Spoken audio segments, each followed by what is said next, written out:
So I wanted to talk about something that I once thought was I have to have this. It's just, you have to have it if you're going to be in a situation that would, be arms related, shooting back and forth in a situation. God forbid that ever happened. But I used to think that having like plates and a plate carrier was just a must.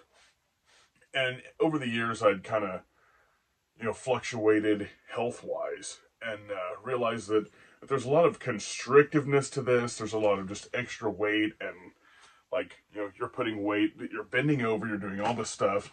And if you don't load it right, you need to put like a bunch of a triple double mag pouch on the front of it, and you don't hardly have anything but a freaking radio pouch on the back, or maybe a water carrier. If you don't know how to actually set this thing up and wear it around, then it's really not going to do you any good when it comes to, an SHTF situation or something like that. But even in that, even if you have done some time in one of these, is it really gonna help you in that situation? There's so much more real estate that you can take a bullet. I'm a big guy, so there's obviously I don't have like a cod piece or any of that crap, but there's just so many places that you can still take a bullet. Is it worth the loss of mobility? And I'm kind of thinking that it's not. It's going to have its place, and I really think that it's one of those things where if you are supported by vehicles and have some level of infrastructure where you're not having to hump this miles on end with all this gear and a pack on and all that stuff, then yeah, it makes sense to maybe use this for situations where you would be supported by vehicles. If you're not, I feel like it's more of a defend a static position, more you've got an area of operation, you have your patrols, and then you have the sort of home base type thing. And you'd probably want to wear it there if something was happening there and you're getting hit. Because the benefits are, you're really not having to hump it very far, and you might actually take a round in it, and it kind of lower the lethality of the situation for you. But again, it's only in this hit area. I'm a big guy, so it doesn't really cover a whole lot anyway. I'm not saying don't have it, but I am saying that its use is limited. It's kind of like a shotgun. You don't want to take a shotgun as your only, piece in one of those situations. Just like you wouldn't want this to be the only thing that you could wear that had a workstation on it. So a chest rig is probably more likely what you would want. They're far cheaper. You don't have to have plates for them. And they're probably, if you can load it right, you're not going to freaking make it front heavy. Learn to keep it as slim as you can. I mean, I've had this thing completely loaded down before, and it's hard to get through doorways and had a pack on and all that crap. And that's kind of part of the game. But like, for what you're going to use it for, you want to avoid CQB at all cost. So the idea that you would need a plate carrier for a whole lot for every situation, it's just not realistic.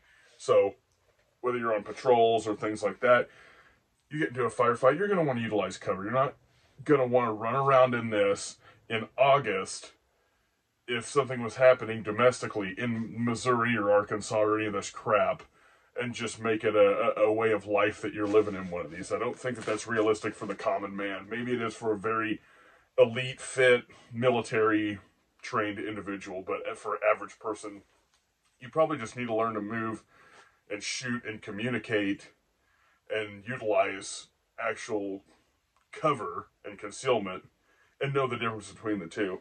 So my thoughts on this have changed. So it's more of a static, like I said before, it's more of a static position and short supported operation type thing as opposed to an everyday deal. And so that's really the gist of what I wanted to say here, is that having all the Gucci gear and having plates and all this crap isn't going to offset just lack of common sense, speed, and ability to move, maybe some cardio, things like that. I'm a big dude, so me saying this, maybe some people are looking and being like, pfft, but I've lost 150 pounds in the last 2 years, year and a half-ish. I've kind of quit keeping track of how long I've been trying to lose weight, but I'm 150 pounds down, so I'm still working on that. Hopefully I can become a smaller target in the future, but it just doesn't seem practical to be in a plate carrier all the time in an SHTF situation, and it would be hard to hide. Whereas like a chest rig, maybe you could put it under something, or you could really slim those down if you didn't need to be overtly tactical, which could be a really bad situation. You could be confused by other people. You've got to kind of learn when to go full battle rattle and when not to. And I'm just learning that sometimes the extra weight is not worth the hassle or even beneficial to you, even if it's a plate. So my personal thoughts on that, I'm just kind of wondering what subscribers and anybody else who sees this, is that the way you've kind of go to think about it at this point? Because that's where I'm at. I'd much rather be using this.